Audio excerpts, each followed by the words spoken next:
Hello साथियों, प्रति सत्र क्रमांक 2A शुरू होने में काफ़ी देरी हो चुकी है। इस प्रति सत्र का विषय है भारत का संविधान और लोकतंत्र के लाभार्थियों का कर्तव्य उद्घोष, परिचर्चा से सामूहिक संकल्प की ओर। इस विषय पर एनसीसी एमबीओ के प्रतिनिधि अपने वक्तव्य रखेंगे, विचार रखेंगे। तो ज़्यादा देर न गवाते हुए हम इस सेशन की शुरुआत कर रहे हैं। तो सबसे पहले इस विषय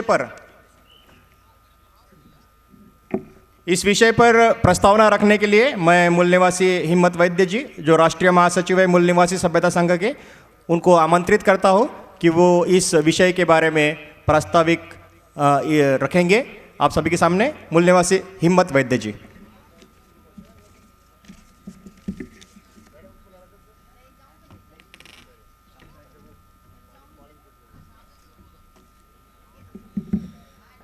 मूल निवासी बहुजन समाज के सभी महामानवों को मेरा सादर प्रणाम। पूरे भारत से आए हुए समस्त मूल निवासी साथियों तथा मंच पर आसीन वक्तागण, आज का जो विषय है भारत का संविधान और लोकतंत्र के लाभार्थियों का कर्तव्य उद्घोष, परिचर्चा से सामूहिक संकल्प की ओर। जैसा कि हम जानते हैं, मूल निवासी बहुजन समाज पिछले हजारों सालों से ब्राह्मणी व्यवस्था की गुलामी से ग्रसित था और इस ब्राह्मणी व्यवस्था से हमें समतावादी व्यवस्था में लाने के लिए हमारे महापुरुषों ने जो आंदोलन चलाए, उसी के परिणाम स्वरूप आज जो भी हक और अधिकार हमें मिले हैं, उस आंदोलन के परिणाम स्वरूप है। उस आंदोलन में जब अंग्रेज भारत पर राज कर रहे थे, तो यहाँ के लोग, ब्राह्मणवादी लोग, आज़ादी के लिए आंदोलन चला रहे थे और हमारे महापुरुष अंग्रेजों की आज़ादी के साथ साथ ब्राह्मणों से भी आज़ादी के लिए आंदोलन चला रहे थे। मगर जब अंग्रेज यहाँ से चले गए तो सत्ता की जो बागडोर है, जो यहाँ के जो शासक जातियाँ हैं, उनके हाथ में आ गई और अंग्रेजों ने डिसाइड किया कि यहाँ के लोगों को अगर सत्ता सौंपना है, देना है, तो चलाने के लिए एक व्यवस्था होनी चाहिए जो संविधान से संभव था। तो इसलिए संविधान निर्माण की प्रोसेस आज़ादी मिलने के 1 साल पहले ही ब्रिटिशों ने शुरू कर दी थी। मगर तब यहाँ की जो शासक जातियाँ हैं, इन्होंने ये डिसाइड किया था कि मूल निवासी बहुजन समाज के रहनुमा डॉक्टर बाबा साहब आम्बेडकर कैसे संविधान सभा में घुसते हैं। उन्होंने डिक्लेयर किया था हम उनको घुसने ही नहीं देंगे, संविधान सभा में जाने ही नहीं देंगे। परिणाम स्वरूप बाबा साहब को संविधान सभा में जो इलेक्शन हुआ उसमें हारना पड़ा। बंगाल से उनको चुनाव जीतकर संविधान सभा में लाया गया, मगर जैसे ही देश को आज़ादी मिली, संविधान सभा जो है, जो एकत्रित संविधान सभा थी, उसमें बंगाल से जो बाबा साहब जिस एरिया से चुनकर आए थे, उस एरिया को पाकिस्तान को दे दिया। बाबा साहब को संविधान सभा से दूर होना पड़ा, मगर बाबा साहब संविधान सभा में तब नहीं थे। ऐसी परिस्थितियां आई कि बाबा साहब को संविधान सभा में लेना इनकी मजबूरी बन गई थी। उस बारे में मैं डिटेल में नहीं जाऊंगा, आप सभी लोग जानते हैं। बाबा साहब ने संविधान सभा में जाने के बाद जो हक और अधिकार हमें दिलाए, उन हक और अधिकारों के कारण आज हम इस स्थिति में पहुंच गए हैं कि आज़ादी के पहले जो परिस्थिति मूल निवासी बहुजन समाज की है, वो अभी नहीं है। इसलिए मूल निवासी बहुजन समाज में एक वर्ग निर्माण हुआ, जो अधिकार मिले उससे एक ऐसा वर्ग निर्माण हुआ जिसके पास ज्ञान है, सोचने समझने की शक्ति है, पैसा है, हुनर है। मगर क्या संविधान इतने सालों तक लागू हुआ? नहीं हुआ। पिछले 75 साल से इसमें दो भाग है। पिछले 65 साल जो है संविधान जैसे ही लागू हुआ, संविधान में जो प्रावधान किए थे उस पर बहुत कम अमल किया गया। मगर पिछले 10 सालों से जो यहाँ की शासक जातियाँ हैं उन्होंने संविधान का जो दुरुपयोग किया, जैसे संविधान में, संविधान समिति में, संविधान सभा में हर प्रावधान को सम्मिलित करने के लिए बड़े पैमाने पर चर्चा की गई थी। और हम देखते हैं कि संविधान के ऐसे ऐसे प्रावधान बिना चर्चा के या कम चर्चा से या पास किए जा रहे हैं और उस पर कोई बड़े पैमाने पर ना डिबेट हो रहा है ना चर्चा हो रही है। उसके खिलाफ न्यायपालिका में हमारे लोग जा रहे हैं कि संसद में ऐसा ऐसा हो रहा है, संविधान के जो मूल प्रावधान है उसके खिलाफ है। पर क्या न्यायपालिका इसका तुरंत संज्ञान ले रही है? नहीं ले रही है। आपने देखा होगा कि कश्मीर का 370 जो कलम है उसका एग्जाम्पल है कि वो हटाने के बाद उसका जो कश्मीर का जो ये राज्य का दर्जा था वो ख़त्म करने के बाद न्यायपालिका ने इतने सालों के बाद, इतने दिनों के बाद अभी संज्ञान लेते हुए कहा कि ठीक है, क्योंकि तब तक पानी बहुत सर से ऊपर बह गया है। मगर जनता की जो मानसिकता है तब तक सत्ताधारियों के फेवर में, शासक जातियों जैसा चाहते हैं वैसा उन्होंने वो निर्माण किया। इसलिए अभी अगर न्यायपालिका उस दिशा में ऐसा अपना वक्तव्य देती है तो लोग आंदोलित नहीं होते। ये हमारे लिए बहुत सोचने वाली बात है। क्या मूल निवासी बहुजन समाज के जो लाभार्थी लोग हैं उनका इस संविधान को बचाने का कोई कर्तव्य है कि नहीं है? हम जानते हैं कि मूल निवासी बहुजन समाज के जो पढ़े लिखे लोग हैं उन्होंने अपनी जिम्मेवारी निभाने के लिए अलग अलग संगठन बनाए आए। आज मूल निवासी बहुजन समाज के 10,000 से भी ज़्यादा संगठन भारतवर्ष में कार्यरत है। और समाज ये चाहता है कि आप अलग अलग कार्य करते हो, अलग अलग काम करते हो, इसलिए जो परिणाम है वो आपके अनुकूल नहीं आता है, तो आप इकट्ठा हो जाओ, एक हो जाओ। हम पिछले 50 सालों से संगठन चला रहे हैं, क्या हमने इस बारे में नहीं सोचा? हम जानते हैं, समाज की मानसिकता जानते हैं, संगठन चलाने वाले हमारे भाइयों की मानसिकता जानते हैं। तो ये जो समाज की आशा है हमसे कि सब इकट्ठा हो जाओ, ये संभव नहीं है। तो संभव क्या है? संभव ये है कि हम हमारे बहुजन समाज के संगठनों के बीच में समन्वय प्रस्तावित करें, समन्वय की भावना निर्माण करें और समन्वय से आंदोलन चलाए। इसलिए हम लोगों ने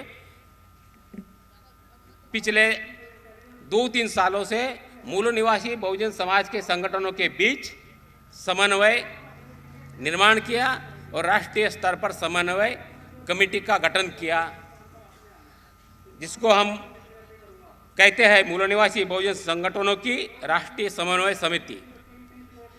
और इस समिति के माध्यम से हम लोग जो है अलग अलग संगठनों के साथ मिलकर राष्ट्रीय स्तर पर जो आंदोलन चलाते हैं उसमें उनकी सहभागिता बढ़ाने का कार्य करते हैं। तो इस विषय से हम ऐसा ही सभी संगठनों से अपेक्षा रखते हैं कि क्या भारत का संविधान जो अभी खतरे में है उसको बचाने के लिए हम जो लाभार्थी हैं उनसे संविधान से लाभान्वित हुए हैं, हमारे महापुरुषों ने जो आंदोलन चलाया उससे लाभान्वित हुए हैं, तो क्या हमारी जिम्मेवारी नहीं है? तो हम अपनी जिम्मेवारी किस तरह से निभाएं, इस विषय पर हमारे सहयोगी संगठन के साथी बात रखेंगे। ऐसा मुझे लगता है। मैं इसी के साथ इस विषय की जो प्रस्तावना है यही समाप्त करता हूँ। आपने मुझे ध्यान से सुना। आप सभी का धन्यवाद। जय भीम, जय मूल्यवान।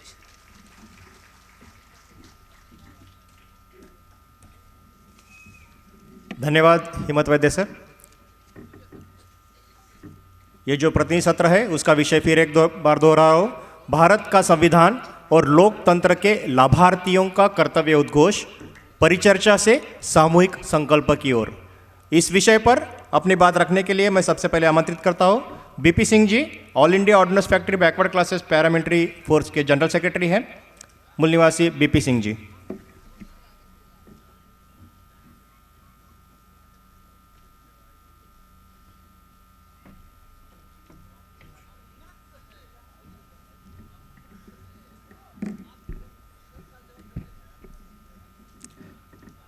सभी महापुरुषों को नमन करते हुए, साथियों, ये जो विषय हमारे सामने है कि भारत का संविधान और लोकतंत्र के लाभार्थियों का कर्तव्य उद्घोष, परिचर्चा से सामूहिक संकल्प की ओर। साथियों, पिछले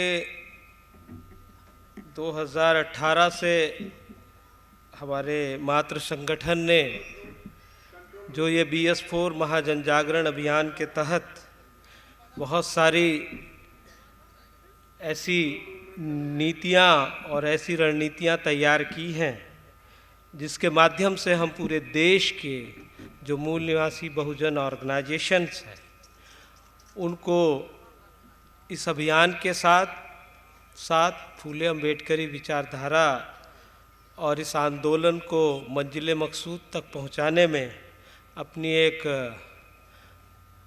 अहम भूमिका निभा सकें और पूरे समाज का इसमें प्रतिभाग करा सकें। हमारे यहाँ जो ऑल इंडिया पैरामेडिकल एसोसिएशंस के तौर पे हमने जब इसको डेवलप करने का प्रयास किया तो हम इसमें सेकंड नंबर की एसोसिएशन के तौर पर डेवलप हुए हैं, जिसमें हमारे OBC, SC और माइनॉरिटीज़ के भाई जो हैं उसमें संकल्पित हैं। और धीरे धीरे एक तरीके से ये समझिए कि बामसेप में किए काम को का फ़ायदा उस संगठन को मिलता उन सबको दिखाई दे रहा है, तो धीरे धीरे वो सारे लोग इस तरफ कनेक्ट हो रहे हैं और भारत के संविधान और भारत के संविधान के निर्माण में अहम भूमिका निभाने वाले महापुरुषों के प्रति उनकी जो भावना है वो जागृत हो रही है। साथ ही साथ वो हमारे इन कार्यक्रमों में पार्टिसिपेट कर रहे हैं। जो हम उत्तराखंड लेवल पर ये कार्यक्रम आयोजित करते हैं उसमें उनका सक्रिय रूप से प्रतिभाग रहता है और वो अपनी अपनी कम्युनिटीज़ में अब इन चीज़ों को प्रतिस्थापित करने का प्रयास कर रहे हैं। साथियों, ये जिम्मेदारी निभाना और इसको आगे बढ़ाते रहना ये हम सब काडर्स की जिम्मेदारी है। हम कहीं भी जब तक इस विचार को प्रतिभूत करने के लिए या इसको फैलाने के लिए उन सब लोगों के बीच में लीडरशिप की भूमिका के रूप में रह के और फिर बैक फुट पे रह के उनको आगे बढ़ाना, ये हमको करना होगा। जैसे वो मुझे इसकी बहुत बड़ी जिम्मेदारी जनरल सेक्रेटरी के पद पर दे के रखे हुए हैं, लेकिन मैं कभी भी उसमें अहम भूमिका नहीं निभाता। जो साथ में हमारे OBC के और माइनॉरिटी के भाई अन्य पदों पर हैं उनको इसको लेके उनके साथ में और उनको ये बताता रहता हूँ ये संवैधानिक ढांचे में हमें किस किस तरीके से इसको चलाना है।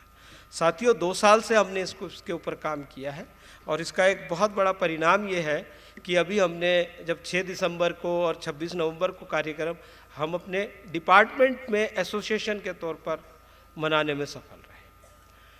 साथियों, ये वैचारिक आंदोलन को बढ़ाने के लिए मैं बस उनको ये कहता रहता हूँ कि जैसे जीवन में खाना जरूरी है, अन्य चीज़ें ज़रूरी हैं जीवन के लिए, इसी तरह यह वैचारिकी में भी जीना, या तो आप इस विचार में जियो, नहीं तो आप दुश्मन के विचार में चले जाओगे और उसी का काम करते रहोगे। ये हमें तय करना होगा।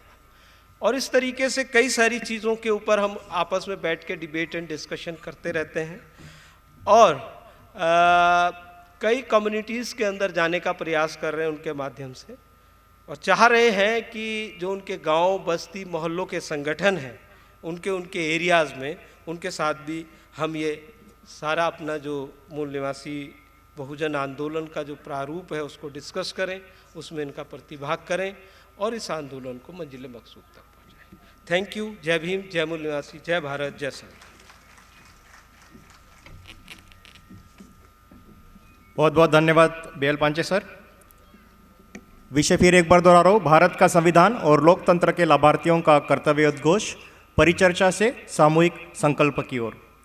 इस विषय पर अपनी बातें रखने के लिए मैं मूल निवासी संघ के संगठन सचिव BL पांचे सर, इनको यहाँ आमंत्रित करता हूँ। मूल निवासी BL पांचे सर।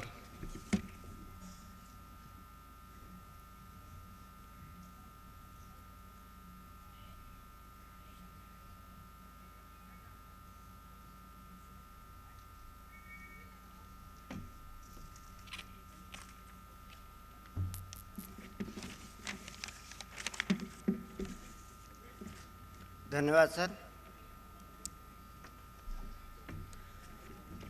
सर्वप्रथम मैं मूल निवासी बहुजन समाज में जन्मे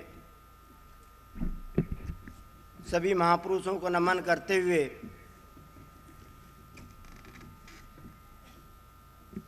सम्मानीय मंच उपस्थित मेरे साथियों, बड़ी खुशी की बात है कि आज हम जिस मंच से अपने समाज की चर्चा करने जा रहे हैं उसके पूरे 50 वर्ष पूरे हो गए हैं। इसीलिए भी मैं आप सभी को का धन्यवाद करता हूं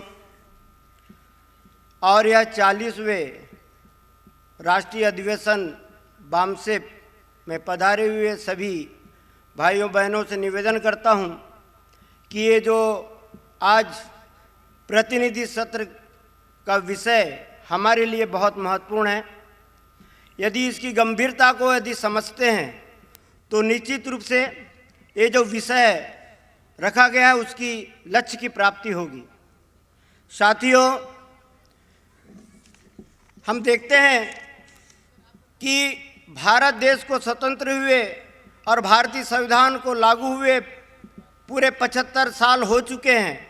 उसके बाद में भी आज हम भारत का संविधान और लोकतंत्र के लाभार्थियों का कर्तव्य और उद्घोष परिचर्चा के बारे में चर्चा कर रहे हैं। ये विषय आज 75 साल के बाद में भी हमको करनी पड़ रही है, ये चिंता का विषय है। परंतु धन्य हो बामसेप कि ये चर्चा का विषय तो रखा और इस मूल निवासी बहुजन समाज में इसकी शुरुआत हुई है चर्चा की। जब चर्चा करेंगे तभी हमारे समस्याओं का समाधान होगा। तो मैं इसकी चर्चा करने के पहले मैं आपको यह बता देना चाहूँगा कि हमारे महापुरुषों ने कहा है अबुआ दिसम अबुआ राज, यानी कि हमारा देश हमारा राज, और उसी के तहत हमारा भारतीय संविधान हमारे मूल निवासी बहुजन समाज के सभी लोगों के उन्नति और विकास के लिए बना है और उसका लाभ हम 26 जनवरी 1950 से लगातार लेते आ रहे हैं। परंतु खेद का विषय है कि ये जो लाभार्थी हैं आज भी हमें भारत के संविधान से ये लाभ मिला है ऐसा महसूस नहीं करते हैं और ना कर रहे हैं। और इसीलिए मुझे लगता है कि ये विषय की जरूरत यहाँ चर्चा करने की पड़ी। साथियों, जब ये देश हमारा है, परंतु ये देश हमारा है ऐसे कितने लोगों को पता है? हमारे मूल निवासी बहुजन समाज के लोगों ये भी नहीं जानते हैं कि भारत देश में पूर्व से लेकर के जब संविधान लागू होता है तब तक हमारी स्थिति क्या थी। हमें ब्राह्मणवादी व्यवस्था ने इस तरीके से गुलामी के जंजीरों में जकड़ के रखा है, तो हमें उस दिशा में भी सोचने का अवसर नहीं दे रहा है और लगातार हमारे उन्नति और विकास के ऊपर में डाका डाल रहा है। मैं डाका ही कहूं, जैसे तैसे 26 जनवरी 1950 से हमको जो भारतीय संविधान के माध्यम से जो लाभ मिला है, अब उसको छीनने का भी प्रयास किया जा रहा है। परंतु आज भी इनसे जो लाभार्थी हुए हैं, लाभ ले रहे हैं, सुरक्षित जीवन जी रहे हैं, उन्हें इसका एहसास नहीं है। हमें इसका एहसास कराना होगा। परंतु ये एहसास कराने के पहले हमारे लोगों को ये बताना होगा कि हम कौन हैं। हमारे लोग अपने आप को ही नहीं जानते हैं, अपने आप को ही नहीं पहचानते हैं। जब अपने आप को नहीं पहचानते हैं तो अपनी पहचान भी खो चुके हैं, और जब अपनी पहचान खो चुके हैं तो अब उनके पास उनकी जो समस्याएं हैं उनका भी उनको किसी प्रकार का ज्ञान नहीं है। जब ये किसी प्रकार का ज्ञान नहीं है, समस्या क्या है, तो फिर हमें क्या करना चाहिए ये भी उनको पता नहीं है। और इसके वजह से जो कुछ 26 जनवरी 1950 से आज तक मिला है और मिल रहा है, उसको वो अपनी उपलब्धि मानते हैं, अपनी जो है परिणाम मानते हैं कि मैंने मेहनत किया तभी मुझे मिला। परंतु इसके पीछे में जो हमारे लिए जो हमारे महापुरुषों ने अपने पूरा जीवन हमारे उन्नति और विकास के लिए लगा दिया है, उनके तरफ में उनका ध्यान नहीं है। मैं एक बात बताना चाहूँगा कि हमारी जो शिक्षा है की शुरुआत कहाँ से हुई, और संवैधानिक तरीके से 26 जनवरी 1950 से होती है। ये स्वाभाविक है कि हमको अपनी पहचान खो देने के पीछे भी उसका कारण है, क्योंकि हमारे महापुरुषों ने कहा है कि समस्या है तो समस्या का कारण है, और यदि कारण है तो उसका निवारण भी है। तो कारण क्या है? कारण अशिक्षा है, और शिक्षा नहीं मिलने के कारण हम लोगों की आज हालात ऐसी हुई है। साथियों, मुझे जैसे मैंने पढ़ने में आया कि 185 ईसा पूर्व इस देश का जो शासक था वृद्धरथ, उसकी हत्या पुष्यमित्र शुंग नाम का एक ब्राह्मण करते हैं, और उसके बाद में फरमान जाहिर करते हैं कि भारत देश में जो शिक्षा संपत्ति और शस्त्र है उनको छीन लिया जाए। छीन ली जाती है, और तब से लेकर के 1848 तक हमारे भारत देश के मूल निवासी लोग अशिक्षित होते हैं। और 1848 में राष्ट्रपिता ज्योतिबा फुले जो है शिक्षा की शुरुआत करते हैं, और वहाँ से लेकर के आज तक हम लोग उससे लाभान्वित हो रहे हैं। परंतु हमें पता नहीं है कि हमारे महापुरुषों के अथक प्रयासों का परिणाम आज हम हैं। तो मैं कहना चाहूँगा कि हमारे मूल निवासी बहुजन समाज के जामात साथियों से कि हमारे महापुरुषों का इतिहास पढ़ें और पढ़ करके उन्होंने जो एक बंधु भाव पैदा करने की बात कही है, समता सौंदर्यता और न्याय, इसको लागू करने की बात कही है, उसको लागू करेंगे तभी जाकर के ये जो एनसीसी एमपीओ का जो फार्मूला है वो पूरा होगा। मैं आह्वान करना चाहता हूं कि जब तक हम अपनी मूल निवासी बहुजन समाज को जोड़े बगैर हम अपनी समस्या का समाधान नहीं कर सकते। इसीलिए हमें इस ओर आगे बढ़ना होगा। जहां कहीं भी छोटे छोटे फार्म में छोटे छोटे संगठन आते हैं उनके साथ में वार्ता करनी होगी, चर्चा करनी होगी और ये जो समस्या है उसके समाधान के लिए आगे आने के लिए प्रेरित करना होगा। इतना ही कह के मैं अपनी बात समाप्त करता हूं। जय भीम, जय मूल निवासी, जय भारत, जय संविधान।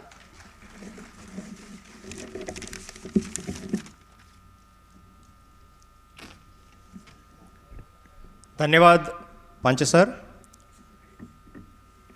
पुनः एक बार सभी साथियों से रिक्वेस्ट है कि कृपया मंच पे मुख्य सभागार कक्ष में आकर अपना स्थान ग्रहण करें। बाहर अभी भी साथी काफ़ी खड़े हैं। एमवीएफ के साथियों से अनुरोध है कि कृपया सभी कार्यकर्ताओं को मेन पंडाल में लाने का कष्ट करें। साथियों, प्रति सत्र भारत का संविधान और लोकतंत्र के लाभार्थियों का कर्तव्य उद्घोष, परिचर्चा से सामूहिक संकल्प की ओर, इस विषय पर अभी हम चर्चा कर रहे हैं। इस सत्र पर अपनी बात रखने के लिए मैं आमंत्रित करना चाहता हूँ मूल निवासी साहिल खान जी। आप जो जाति जनगणना का जो पिछले साल पूरा मंडल यात्रा के माध्यम से प्रचार प्रसार हुआ, तो उस संस्था से बिलोंग करते हैं और राजस्थान के प्रभारी है मूल निवासी साहिल खान जी। सर्वप्रथम हमारे बहुजन समाज में जन्मे संत महापुरुषों को संत नमन। यहाँ पे मौजूद भारत से आए सभी राज्यों से साथियों को जय जोहार, जय भीम, जय मंडल, जय संविधान, जय मूल निवासी। साथियों, आज हम गौरवान्वित और गर्व की बात यह है कि ये बाबा साहब के संविधान से चलने वाले देश में आप और मैं एक साथ बैठे हैं। साथियों, आपको पता होगा कि विश्व में 57-58 देश मुस्लिम देश हैं, लेकिन वे शरीयत के अनुसार नहीं चलते हैं। और हमारा भारत देश एक संवैधानिक देश है। तो मैं एक धार्मिक मुस्लिम धर्म से भी आता हूँ और मुझे गर्व है कि मेरा देश एक संवैधानिक देश है, एक लोकतंत्र से चलता है। साथियों, डॉक्टर एपीजे अब्दुल कलाम जो एक मूल निवासी समाज मल्लाह जाति से आते हैं, वे इस लोकतंत्र और संवैधानिक देश की खूबसूरती है कि वे एक छोटे वर्ग से आते हुए एक महान वैज्ञानिक बने और देश के एक राष्ट्रपति बने। साथियों, हम एक प्रथा को चलते हुए देखते आ रहे हैं कि छत्री ही लड़ेगा या छत्री समाज जो विशेष रूप से वही मैदान में जाएगा। लेकिन जब भारत का संविधान बना और एक लोकतांत्रिक देश में सभी वर्ग को जब मौका दिया गया, तो वहीं से एक परम चक्र विजेता वीर अब्दुल हमीद जो दर्जी समुदाय से आते हैं, उनका इतिहास है कि 1965 का पाक और भारत का युद्ध को उसने जिता कर आपको एक परिणाम दिया। साथियों, आज जब चर्चा हो रही है, आरएसएस आज हमको घेरने का जो काम कर रहा है, जातियों में बांटने का काम कर रहा है, तो उसी जाति आधारित जनगणना को लेकर मंडल आर्मी के जो राष्ट्रीय अध्यक्ष है अनुरी सिंह विद्रोही जी, उन्होंने बिहार से बीपी मंडल की जन्म स्थल से चालू करी थी 22 अगस्त, और 2022। तो इस बीच हम 7 राज्य और 70 जिलों को कंप्लीट कर चुके हैं। लेकिन इसकी सबसे अच्छी ख्यासियत रही है कि आपने आर्मी और सेना के नाम से बहुत संगठन देखे होंगे, लेकिन हमारा जो मंडल आर्मी है वह एक संवैधानिक रूप से कुछ चीज़ बामसेब संगठन से बहुत चीज़ हमने सीखा है, कैसे कि हम संवैधानिक और लोकतांत्रिक रूप से अपनी आवाज़ बुलंद करें। हमने बिहार से जब मंडल यात्रा आ गई तो आज आप देख लो कि वहाँ जाति जनगणना हुई है। अब जब राजस्थान में मंडल यात्रा आई तो मैं वहाँ का प्रदेश प्रभारी था। मंडल यात्रा के साथ हम गए तो मैंने देखा कि मेघवाल, बैरवा, जाटव ये सब एक ही परिवार है। ऐसे ही मैंने देखा भील, मीना, मेव ये एक ही परिवार है। मैंने देखा बिश्नोई, जाट और जाट मुस्लिम ये सब एक ही परिवार है।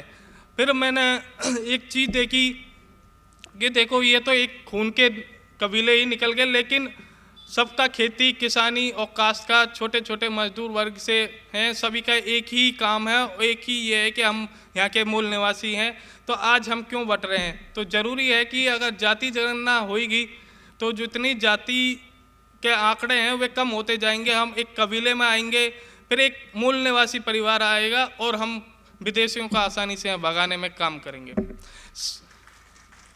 साथियों, अभी जहाँ आरएसएस की सरकार बनती है वहाँ एक चीज़ सबसे पहले होती है, वे क्या होता है कि हमारे जो छोटे मूल निवासी समाज को हम समझते हैं, लेकिन उनका बड़ा काम और दिलेर काम है, उन पर वे आक्रमण करते हैं कि इनके व्यवसाय या धंधे बंद किए जाएं। जैसे कि हमारे खटीक समाज, कसाई समाज या आदि समाज हैं जो मीट शॉप की दुकान छोटी छोटी हैं, उनको धर्म के नाम से टारगेट करते हैं। लेकिन वहीं एक दूसरा रूप है उनका कि जैन बनिया और दुबई के शेख को वे लाइसेंस बूचड़ खाने देते हैं। तो ऐसी स्थिति में हमें ज़रूरत है कि उन के साथ खड़ा हुआ जाए, संवैधानिक रूप से, लोकतांत्रिक रूप से वे मजबूत किए जाएं, जिससे कि हमारे जो छोट समाज है, मूल निवासी समाज, वे खड़ा होकर अपने बिजनेस को आगे बढ़ाए, जिससे कि विदेशी जो दुबई शेख हैं या हमारे जैन बनिया हैं उनका व्यवसाय फैल होए और हमारे आदमी आगे विकसित हों। साथियों, मैं मेवात से भी आता हूं और मेरा नाम साहिल खान मेवाती भी है। अभी हाल ही में मेवात में एक दंगा हुआ था और जिस कौम से मैं आता हूं, मूल निवासी कौम मेव, उसका काम है खेती किसानी से जुड़ी। तो हमने क्या देखा कि जब 3 काले कानून आए तो 1 साल किसान आंदोलन चला और लोकतांत्रिक तरीके से चला, संवैधानिक तरीके से चला और वे सफल भी हुए। तो वहाँ हमारे समाज ने धर्म जाति को छोड़कर हमारे मूल निवासियों समाज पर या हमारे मूल निवासी देशवासियों पर ये 3 कानून का क्या प्रभाव पड़ेगा, तो उनका साथ दिया। तो उसी जब दंगा हुआ था तो जाटों के साथ हम जुड़ गए, पहलवान महिलाओं के साथ हम जुड़ गए। तो उसी रूप को देखकर वे हमारे साथ जुड़े और वे जो मेवात दंगा था वे उनका विफल होया और जाट मेव के साथ मेघवाल आदि समाज एक साथ हुए और संघ को उनको एक बिल में घुसा दिया। साथियों, जो हमारा काम रहा है, जहाँ हम खेती किसानी जुड़े हों या काश्तकार रूप से जुड़े हों, सबसे पहला काम ये है कि बामसेब ने जो हमको हथियार दिया है या बाबा साहब ने जो संविधान है, मान्यवर काशीराम ने उसको बामसेब के रूप में हमको एक मजबूत करके दिया है, संवैधानिक और लोकतंत्र। अगर इसको हम पहचान गए तो मुझे लगता है कि हम सभी छोटे छोटे संगठन जो या किसी जाति विशेष या किसी वर्ग विशेष या आदिवासी जल जंगल ज़मीन से जुड़ा हुआ हो, अगर हम इस चीज़ को पहचान गए तो मुझे लगता है कि हम सब एक साथ इकट्ठे हो जाएंगे और मूल निवासी और बामसेब की विचारधारा से हम इतने प्रभावित हुए। मंडल आर्मी यात्रा शायद किसी भी संगठन ने हमारा साथ नहीं दिया इतना जितना बामसेब संगठन ने हमारा साथ दिया। उससे हम इतने आकर्षित हो गए हैं कि आज आपके मंच से कहना चाहते हैं कि जो 17 फरवरी 2023 को लखनऊ में हमारा स्थायी धरना प्रदर्शन होने वाला है, जिसकी जितनी भागीदारी है जाति जनगणना को लेकर, तो बामसेब ही हमारा बहुत बड़ा सपोर्ट करेगा और हम सफल होंगे। और पूरे देश में आने वाले समय में, अभी बिहार में हुआ है लेकिन पूरे देश में जातीय जनगणना होगी और मूल निवासी समाज एक साथ होगी। जय भीम।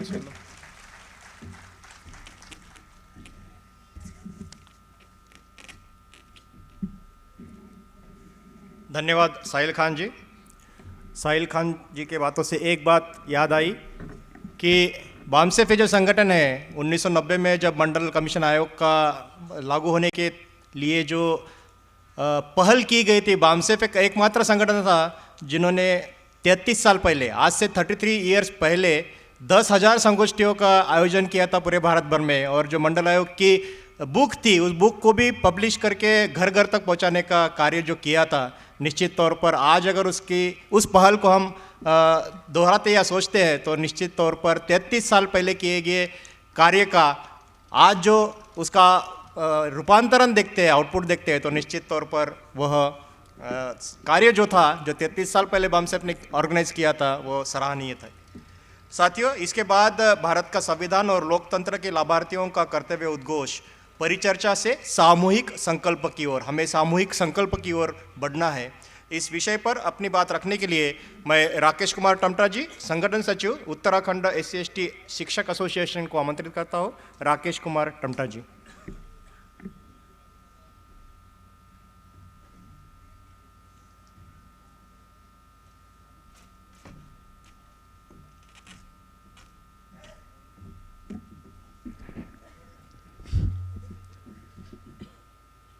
चालीसवें बामसेफ राष्ट्रीय अधिवेशन के इस प्रतिनिधि सत्र सेकंड ए में इस सत्र की अध्यक्षता कर रहे मूल निवासी सुरेश द्रविड़ जी, बामसेफ की रीढ़ माननीय दयाराम जी, इस सत्र को संचालित कर रहे हैं संचालक महोदय, और मेरे साथ इस प्रतिनिधि सत्र में विभिन्न संगठनों का प्रतिनिधित्व कर रहे तमाम साथीगण, देश के कोने कोने से पधारे फूले अम्बेडकरी विचारधारा के साथियों, आप सभी को मेरा भीम नमन, भीम अभिवादन।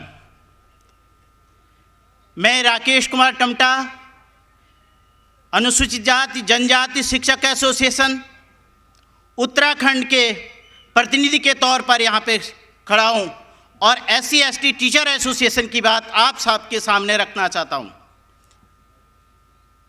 SC/ST टीचर एसोसिएशन का वजूद बहुत लंबा नहीं है।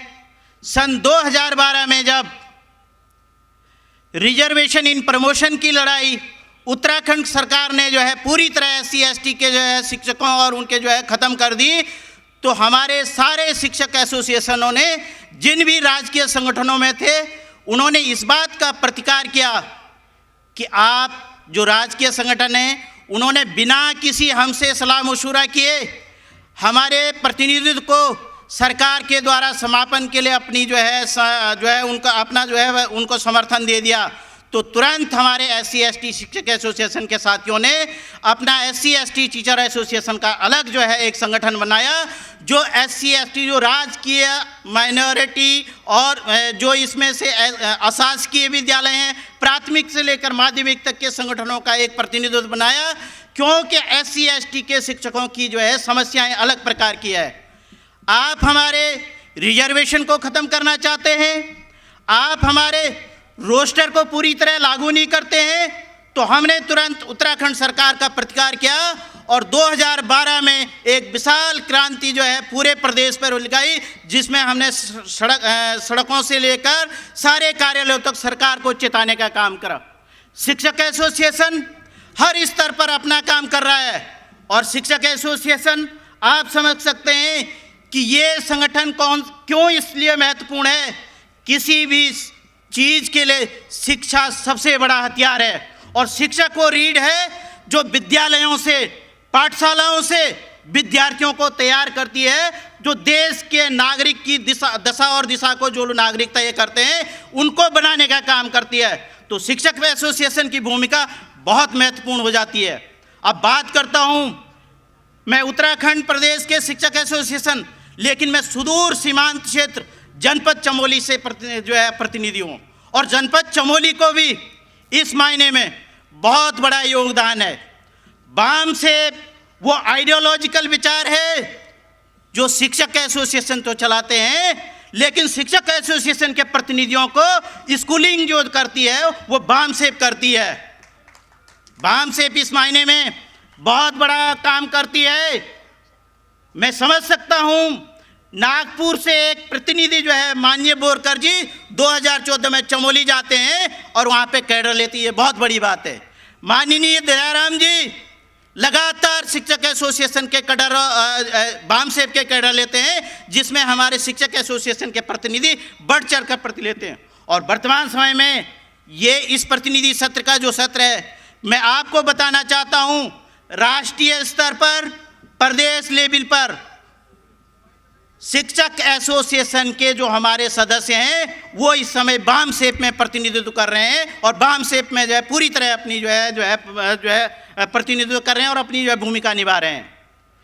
साथियों, ये जो संगठन है, जो बुनियाद है, जो इस मायने में है कि संगठन के अपने बायलॉज तो हैं, लेकिन उनको मजबूती का काम जो करती है वो बाम सेप जैसी यूनिवर्सिटी का काम है, जो आदमी के अंदर मजबूत विचार, मजबूत जो है विचारधारा और पैठ बनाती है कि आदमी जो वंचित शोषित समाज है उनके बीच जाकर अपना काम करे। और मैं आपको बताना चाहता हूं, उत्तराखंड प्रदेश में केवल 2 मंडल हैं, गढ़वाल और कुमाऊं, 13 जिले हैं। और वर्तमान समय में BS4 के जो कार्यक्रम चले, पूरे पांचों के पांचों जो है BS4 के क्लस्टरों में बृहद कार्यक्रम चलाया और बहुत बृहद स्तर पर BS4 के कार्यक्रम चले हैं।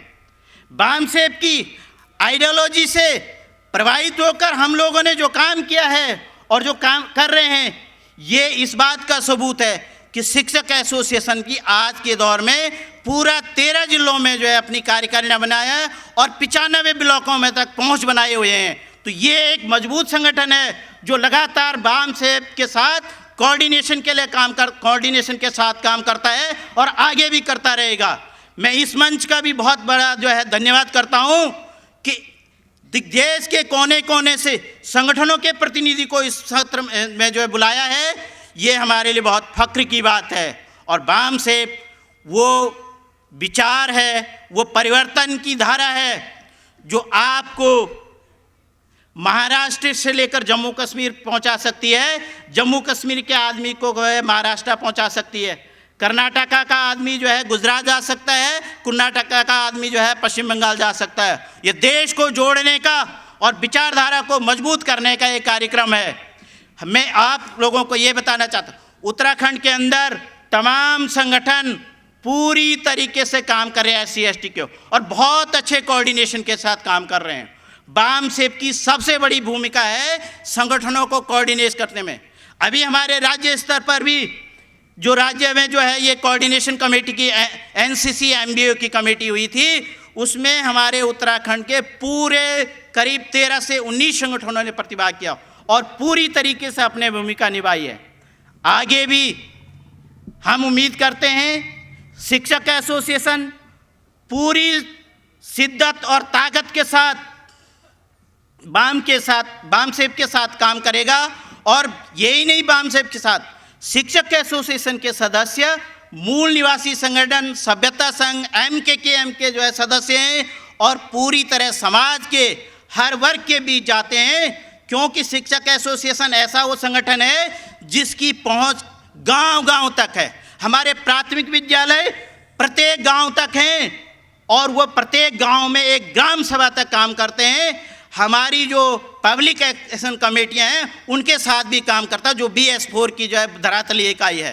तो मैं इस सत्र में जो लोकतंत्र में जो है आप सभी का धन्यवाद ज्ञापित करता हूं।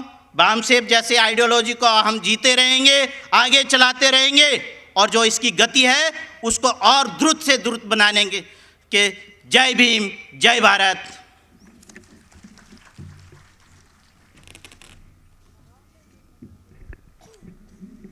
धन्यवाद मूल्यवासी राकेश कुमार टमटा सर। साथियों, इसी कड़ी में अपनी बात रखने के लिए मैं भारतीय क्रांति दल से मूल निवासी शैलेंद्र मिसाल जी को आमंत्रित करता हूँ।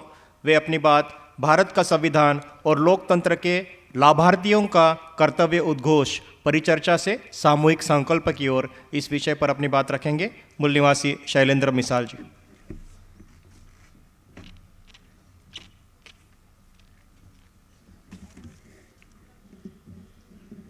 इस देश के सभी परिवर्तनवादी महापुरुषों को मैं नमन करता हूं और सभी देश में आए हुए सभी को मैं अपना क्रांतिकारी जय भीम, मूल निवासी सबको जय भीम करता हूं।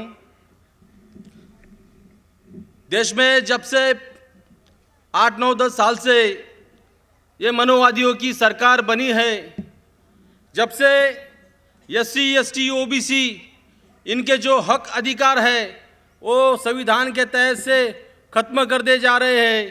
ये जो मनोवादी सरकार है, जो RSS की सरकार है, ये सरकार अपने हक अधिकार सब खत्म करती जा रही है। इन मनोवादियों को अपने सब SC, ST भाइयों, पिछड़े वर्गों को सबको एकजुट बनाकर आने वाले इस 2024 में ये मनोवादियों को रोकना है और अपने देश का संविधान कैसा मजबूत बने इस पे अपने को अमल करना है। जब से मनोवादियों की सरकार बनी है, जब से अपने दलित पिछड़ों भाइयों पे हर देश में अन्याय अत्याचार हो रहा है। एक पिछले कुछ दिनों में एक विद्यार्थी को पानी के माट के हाथ लगाया तो उसको बहुत मारा एक शिक्षक ने। इसीलिए ये जो मनोवादी जो ऐसा जो काम कर रहे हैं, इनको रोकने का काम अपने सब पिछड़े भाइयों और हाथ जुट मिलाकर अपने करना चाहिए। जब से ये मनोवादियों की सरकार बनी है, संविधान के सब तहस नहस करते जा रहे हैं। इसलिए मनोवादियों से मैं अपील करता हूं कि आने वाले 2024 के हम सारे महाराष्ट्र के देश के संगठन सभी जमा होकर इन मनोवादियों को रोकना है। संविधान के वास्ते अपने को कौन सी भी हालत में और कौन से भी बोले तो इसमें कुछ में अपने को कौन सी भी इसमें अपने को संविधान बचाना है। देश के कुछ गद्दार निकले हैं संविधान मिटाने को। देश के कुछ गद्दार निकले हैं संविधान मिटाने को, लेकिन उनको वो नहीं जानते उनके बाप बेटे अम्बेडकरवादी संविधान बचाने को। और मेरा संगठन भारतीय क्रांति दल ये महाराष्ट्र से है और हम भारतीय संविधान बचाने के लिए हम कौन सी भी हालत पे रास्ते पे उतर के इसका विरोध कर रहे हैं। हम भारत का संविधान बचाने के लिए हम अपनी छाती पर गोली खा सकते हैं, तो भारत का संविधान बचाने के लिए हम मनोवादियों की छाती पर गोली भी मार सकते हैं। ऐसा काम हम करते हैं और ये मनोवादियों को यहाँ से ऐलान करते हैं। इसके बाद देश के सभी नागरिकों को भी ऐलान करते हैं कि संविधान बचाने के वास्ते अपन सब भाइयों ने एकजुट होकर इन RSS हाफ चड्डी वालों को यही रोकना चाहिए। आपने मुझे जो बोलने का मौका दिया, मैं ये रुकता हूँ। जय भीम, जय Bharat.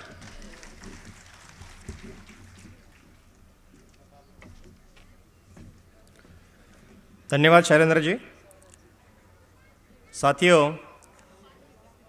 NCC MBO national coordination committee of मूल निवासी बहुजन ऑर्गेनाइजेशंस, ये जो राष्ट्रीय समन्वय समिति बनाई गई, उस समिति का जो कार्य है वो पिछले 2 साल से कंटिन्यूसली चल रहा है और इसके जो मेंबर हैं माननीय दयाराम जी, मैं उनको यहाँ आमंत्रित करना चाहता हूँ और वो अपनी बात, अपने विचार भारत का संविधान और लोकतंत्र के लाभार्थियों का कर्तव्य उद्घोष परिचर्चा से सामूहिक संकल्प की ओर इस विषय पर अपने विचार रखेंगे।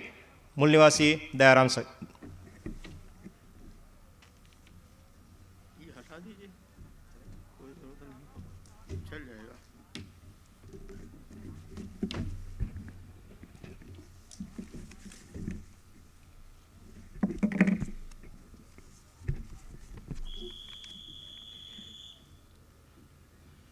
सम्मानित साथियों,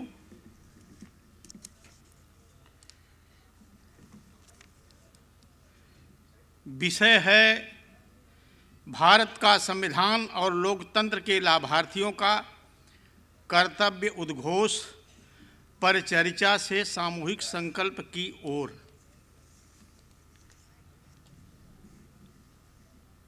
जब हमारे ऊपर, विशेष रूप से लाभार्थियों के ऊपर कोई आफत आती है, तभी लोग सोचते हैं कि हमें इकट्ठा होना चाहिए। 2021 की बात है, एक हवा चली कि सरकार जो है हमारे सारे अधिकार छीन रही है, हमारा भविष्य खतरे में है। इसलिए हमें जो भी तमाम संगठन हैं सभी को एक मंच पर आना चाहिए। मेरे पास भी तमाम टेलीफोन आए लखनऊ से कि हमने 152 संगठनों को एक जगह कर लिया है, आप भी हमारे साथ जुड़ जाओ। इस तरह से तमाम जो है बातें चल रही थी। तो हमारी भी अपनी मूंछ है, हम कहाँ कम हैं। हमने सोचा हम वाम सेफ के हैं, हम किसी से कम नहीं हैं। लेकिन समस्या क्या थी हमारे सामने? हमारे मदर ऑर्गेनाइजेशन ने सोचा कि तमाम समाज में बाबा साहब के नाम पर, फूले साहब के नाम पर संगठन हैं, इसमें कोई दो राय नहीं, सभी चला रहे हैं संगठन। लेकिन सवाल ये है कि जब हम एक दूसरे से बात करते हैं तो नोक जोक होती है, हम तुमसे ऊपर, हमारे समक्ष तुम कुछ भी नहीं हो। तो समस्या ये थी, आप खुद सोचिए कि अगर नट और बोल्ट एक साइज के होंगे तभी जुड़ाव होगा, अगर नट और बोल्ट विषम साइज के हुए तो कभी जुड़ नहीं सकती। लेकिन हमारी मदर ऑर्गेनाइजेशन ने संकल्प लिया कि हम रेती से घिस करके हम जोड़ देंगे, और हमने किया। हमने 200 संगठनों को आमंत्रित किया। जहां तक हमारे संगठन के लोग पहुंचे वैसे तीर मारते हैं हम कि हम ही सब कुछ कर सकते हैं, लेकिन 200 संगठनों से केवल मिल सके। 200 से मिले तो 46 संगठन हमारे यहाँ आए। 28 और 29 अगस्त 2021 को रिगनाबाड़ी नागपुर में जो हमारा संस्थान है, वहाँ पर 46 संगठन आए। हमने कैसे घिसा? हमने प्रस्ताव रखा, जो 46 संगठन थे सबकी अलग दफली, अलग राग थी, लेकिन हमने उनको एक जगह संकल्प लिया कि हम सभी को एक जगह करना, हम करके छोड़ेंगे। हमने अपने प्रस्ताव रखा कि हमारा जो ऑब्जेक्टिव है सामाजिक व्यवस्था परिवर्तन है। बताइए आप सहमत हो क्या? सबसे विचार लिया गया, सभी लोगों ने कहा हम सहमत हैं, हम समाज को बदलना चाहते हैं, हम सामाजिक व्यवस्था करना चाहते हैं। ये सहमति बनी। फिर हमारी तरफ से प्रस्ताव गया कि हमारी आइडियोलॉजी और कोई नहीं, हमारी आइडियोलॉजी न गांधी की है, न नेहरू की है, न तिलक की है, हमारी आइडियोलॉजी फूले और अंबेडकरी आइडियोलॉजी है। सहमत हो गया, 46 संगठनों ने सहमति दिया। इसके बाद हमने अपनी स्ट्रेटजी बताया, हम कैसे समाज को जोड़ेंगे, कौन सा ऐसा फेविकोल है जिससे जोड़े और टूट न सके। हमने वो फेविकोल जिसको राष्ट्रपिता फूले ने तैयार किया था कि हम ब्राह्मण, भट्ट जी, सेठ जी विदेशी हैं और SC ST OBC शूद्र अतिशूद्र इस देश के मूल निवासी हैं। तो उस फेविकोल से हम जोड़ेंगे कि हम न SC हैं, न ST हैं, न OBC हैं, न माइनॉरिटीज हैं, न हम चमार हैं, न भंगी हैं, न जाट हैं, न गुजर हैं, न अहिर हैं, हम इस देश के मूल निवासी हैं। क्या आप सहमत हो? सारे संगठनों ने सहमति दिया, सारे संगठनों ने सहमति दिया। इसके बाद हमने चौथा पॉइंट रखा कि हमारा चरित्र लोकतांत्रिक होना चाहिए, हमारा चरित्र लोकतांत्रिक होना चाहिए। जब से देश स्वतंत्र हुआ तब से देख रहा हूं, कहीं परिवारवाद है, कहीं व्यक्तिवाद है, परिवार का परिवार भांज रहा है, चाहे वो सामाजिक संगठन हो, चाहे राजनीतिक संगठन हो, समाज के लोगों को और लोगों को अवसर नहीं मिलता। इसलिए हम लोकतंत्र चाहते हैं, संगठन में लोकतंत्र चाहते हैं। आप सहमत हो? सहमति बनी और हमने संकल्प लिया कि हम और संगठनों को जोड़ेंगे और जोड़ करके NCC MBO के माध्यम से जो हमारा लक्ष्य है वो सब हम उसको पूरा करेंगे। साथियों, ये जो लाभार्थी, जब लाभार्थी की बात आती है तो हम सोचते हैं कि हम ही लाभार्थी हैं, ऐसा सोचते हैं और सोचते हैं केवल, करते कुछ नहीं। बाबा साहब ने कहा हमें अपनी आय का 5% अपने समाज के आंदोलन में लगाना चाहिए, लोगों को जगाने में लगाना चाहिए। मैं पूरे भारत का दौरा किया हूँ, लोगों के घरों पर रुका हूँ और पहले पूछता हूँ, आप भाई साहब कितने बच्चे आपके हैं? इतने हैं। क्या करते हैं? सर्विस करते हैं। पत्नी भी सर्विस करती है।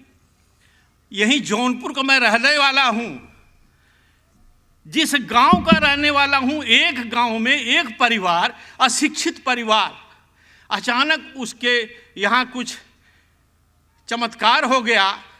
एक परिवार का एक सदस्य कनाडा चला गया, उसने पैसे की व्यवस्था किया। आज उस घर में, एक परिवार में 26 सर्विस करने वाले लोग हैं, ऊंची सर्विस और नीची सभी मिला करके 26 लोग। लेकिन समाज से कोई लेना देना नहीं, आंदोलन से कोई लेना देना नहीं है। मैं इसलिए कह रहा हूं कि आप सभी लोग यहाँ बैठे हो, सभी लोग बामसेप के माध्यम से बहुत बड़ा परिवर्तन चाहते हो, बहुत भाषण देते हो, लेकिन जरा अपना अंतर्मन देखिए। आप लाभार्थी हो, पुरखों के आंदोलन से सब कुछ मिला है, लेकिन कर क्या रहे हो? कर क्या रहे हो? अभी बोरकर साहब मुझसे कह रहे थे, यार क्या बताऊं, चिल्लाते चिल्लाते हार गया। लेकिन लोग 8-10 लाख की ज़रूरत है वहाँ पर, उसका पेंटिंग होना है और काम बाकी है ट्रस्ट का, बिल्डिंग का, अभी तक कोई भेज ही नहीं रहा पैसा। हम भी गिड़गिड़ाते हैं लोगों के सामने, सबको जानता हूँ क्या पोजीशन है सबकी, गिड़गिड़ाते हुए भी नहीं कोई सुनता है। अभी 11 एकड़ जमीन हमें लोगों ने दान किया है गया में, कैसे उसको हम आगे लेकर बढ़ेंगे? ये हमारे समझता है, ये लाभार्थी है। लेकिन मैं एक घटना का जिक्र आपके सामने जरूर करूँगा। मैं रुड़की में रहता हूँ, हरिद्वार उत्तराखंड के रुड़की शहर में रहता हूँ। सन 94 की बात है, हमारे तत्कालीन राष्ट्रीय अध्यक्ष तेजेंद्र सिंह झिल्ली साहब थे। उन्होंने संकल्प लिया, आदेश दिया हम लोगों को कि हर यूनिट, डिस्ट्रिक्ट यूनिट 1-1 लाख रुपया जमा करेगी, हम प्रेस लगाएंगे। उसके लिए हम दौड़ते थे, जाते थे अपने कर्मचारी साथियों के पास 1-1 हज़ार रुपये के मेंबर बनाने के लिए। जब जाते थे, एक दिन एक रिक्शा चालक वहीं पोस्ट ऑफिस के सामने रिक्शा चालक मिला, वो मेरे जानने वाला था। उसने कहा, बाबूजी आप ये 5 बजे क्यों चले जाते हो? 6 बजे ड्यूटी, सब 6 बजे जाते हैं, आप कहाँ जाते हो? मैंने उसको बताया कि हम प्रेस लगा रहे हैं बामसेप की तरफ से। इतना खुश हुआ वो रिक्शा चालक क्योंकि वो बाबा साहब को थोड़ा सा पढ़ा था, किताब मिल गई थी, उसको पढ़ लिया था। तो उसने कहा तो क्या कर रहे, हमने कहा 1000 का मेंबर बना रहा हूँ, 1000 का मेंबर बना रहा हूँ। तो कहें सर मैं भी 1000 रुपया दूंगा।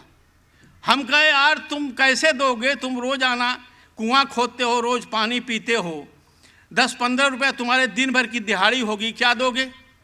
उसने मुझे ये कहा कि साहब ऐसा है, आप क्यों ऐसा सोचते हो, हमने भी पढ़ा है बाबा साहब को, हमारे लोगों के कमर में झाड़ू और गले में हंडी बांधी गई, वो मैं भी पढ़ा हूँ बाबा साहब, आप ही नहीं पढ़े हो, आप ही का फ़ायदा नहीं कि आपको नौकरी मिल गई, मुझे भी फ़ायदा हुआ है।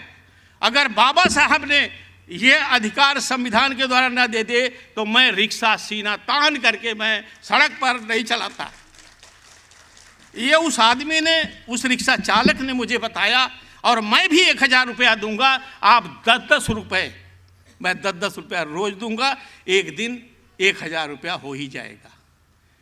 यह है त्याग और समर्पण। एक रिक्शा चालक ये समझता है कि हम लाभार्थी हैं, हम भी लाभार्थी हैं, लेकिन हम पढ़े लिखे लोग, तभी तो बाबा साहब ने कहा हमें पढ़े लिखे लोगों ने धोखा दिया है।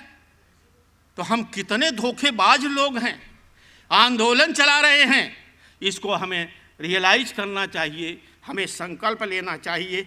साथियों, ये जो विषय है, जिस विषय में लोकतंत्र के लाभार्थियों को बाबा साहब ने पूरे देश के लोगों को लाभ दिए पहुंचाया संविधान के माध्यम से, क्योंकि संविधान ने लोकतंत्र दिया, तो जब लोकतंत्र दिया तो सभी की भागीदारी होनी चाहिए।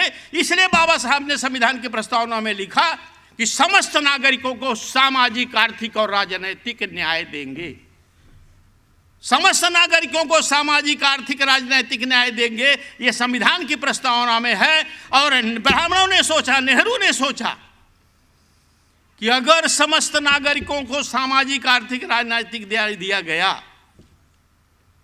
तो समस्या खड़ी होगी कि 90% इस देश के मूल निवासी लोग हैं, और 90% मूल निवासियों को, उन समस्त नागरिकों में 90% मूल निवासियों को अगर सामाजिक, आर्थिक, राजनीतिक न्याय दे दिया गया तो ये हमें बेदखल कर देंगे, हमारा घंटा भी बजना बंद हो जाएगा। ये समस्या, वो नेहरू ने समझा इस बात को, नेहरू ने इस बात को समझा और उसने देखा, समझा। दूरदृष्टि रखते हैं ब्राह्मण, हम तो आज का ही कुछ नहीं जानते। नेहरू ने सोचा अगर सत्ता इनके हाथ में आ गई फिर समस्या खड़ी होगी कि सारा हक अधिकार ये ले लेंगे, क्योंकि धर्म में सावरेंटी इस देश के ब्राह्मणों के हाथ में है, धर्म में सावरेंटी ब्राह्मणों को है, और संविधान ने सावरेंटी देश के हर नागरिक को दिया है। अगर हर नागरिक को जो समस्त नागरिकों को अधिकार दिया है, इसने अपने सत्ता, अपने वोट के माध्यम से अगर सत्ता ले दिया तो हमारा सत्यानाश कर देंगे ये सब। इसलिए नेहरू ने मंदिर का जो मामला उठाया, बाबरी मस्जिद का, इसी कारण से उठाया था, धर्म की राजनीति चलनी चाहिए। आज आप देख रहे हैं धर्म की राजनीति ही काम कर रही है, और उन्होंने हमारे सारे संसाधनों पर कब्जा कर लिया है। तो साथियों, हमारा उद्घोष क्या है, क्या उद्घोष होना चाहिए? हम किसी का उद्घोष नहीं, हमारे बामसेब के संस्थापक खापर्डे साहब ने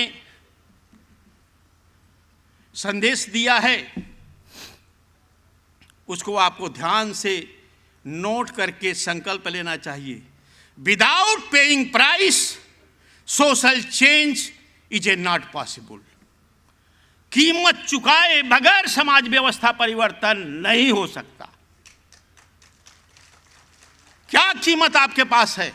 आपके पास पैसा है, बुद्धि है, हुनर है, समय है, श्रम है, और सबसे बड़ी इस देश को बदलने के लिए, देश की व्यवस्था बदलने का आपके पास वोट की ताकत है। कितना संघर्ष किया बाबा साहब ने। Paying price, without paying price social change is not possible, और without social change political power will not be captured. बगैर सामाजिक व्यवस्था परिवर्तन के आप राजनीतिक शक्ति प्राप्त नहीं कर सकते। तो हमारे बामसेफ और बामसेफ ऑफशूट विंग का काम है सोशल चेंज करना। हम ईमानदारी से सोशल चेंज का काम कर रहे हैं क्या? हमने संपर्क, संवाद, सुसंवाद BS4 के माध्यम से हमने चलाया है। क्या लोगों से जाकर के मिल रहे हैं? जरा देखिए अपने अंतर्मन को झांक करके। तो without social change political power will not be captured, and without political power our rights will not be achieved. बगैर पॉलिटिकल पावर के हम अपने अधिकार को प्राप्त नहीं कर सकते साथियों। इसलिए हमें जो जिम्मेदारी दी गई है बामसेफ और उसके जो ऑफशूट विंग है, जो जिम्मेदारी दी गई है उस जिम्मेदारी को ईमानदारी से हमें निभाना चाहिए। अगर इस कार्य को हम निभाएंगे तो निश्चित रूप से हम सफल होंगे। इसलिए हमने NCC MBO बनाया, लोगों को इकट्ठा किया और उनको समझाया, उनको समझ में आया। और अब आपकी जिम्मेदारी है कि अपने यहाँ देश के कोने कोने से हमारे प्रतिनिधि आए हैं, अपने यहाँ उन संगठनों को खोजो जो बाबा साहब और फूले के नाम पर संगठन चला रहे हैं, पेरियार के नाम से। वहाँ पर मिलिए, उनसे भाईचारा बनाइए, उनसे जुड़िए और जोड़िए, तभी हम अपने लक्ष्य की प्राप्ति कर सकते हैं साथियों। बस इतना ही कहते हुए धन्यवाद। जय भीम, जय भारत, जय मूल्यवासी, जय संविधान।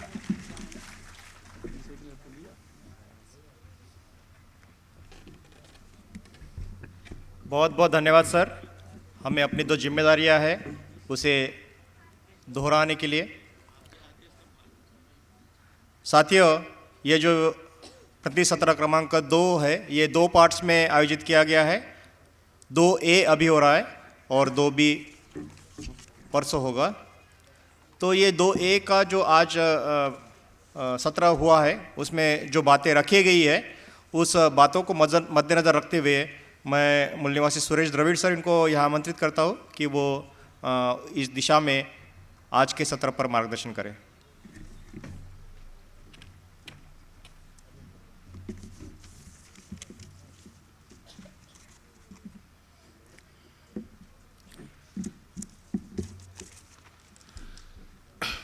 मंच पर विराजमान संगठनों के प्रतिनिधिगण और सभागार में उपस्थित साथियों, आज बामसेफ के 40वें राष्ट्रीय अधिवेशन के अवसर पर हम एक विषय यहाँ पर चर्चा कर रहे हैं।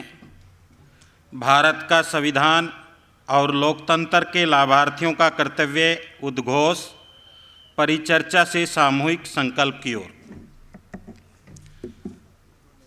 ये विषय हमने क्लस्टर कन्वेंशन में भी रखा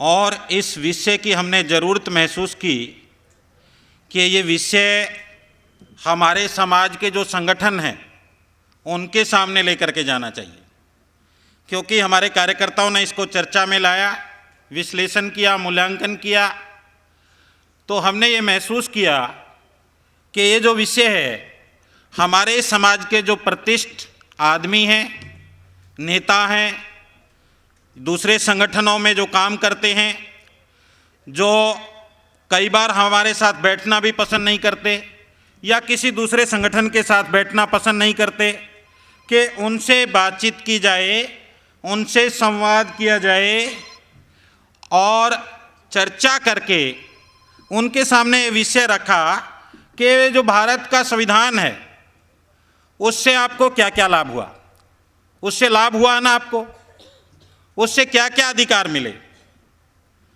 तो आपको भारत के संविधान से जो लाभ मिला, आपको भारत के संविधान ने लोकतंत्र दिया, उस लोकतंत्र से आपको जो लाभ हुआ, आपको लोकतंत्र से और भारत के संविधान से जो लाभ मिला, जो आपको बेनिफिट्स मिले, उनकी सुरक्षा के लिए आप क्या कर रहे हैं?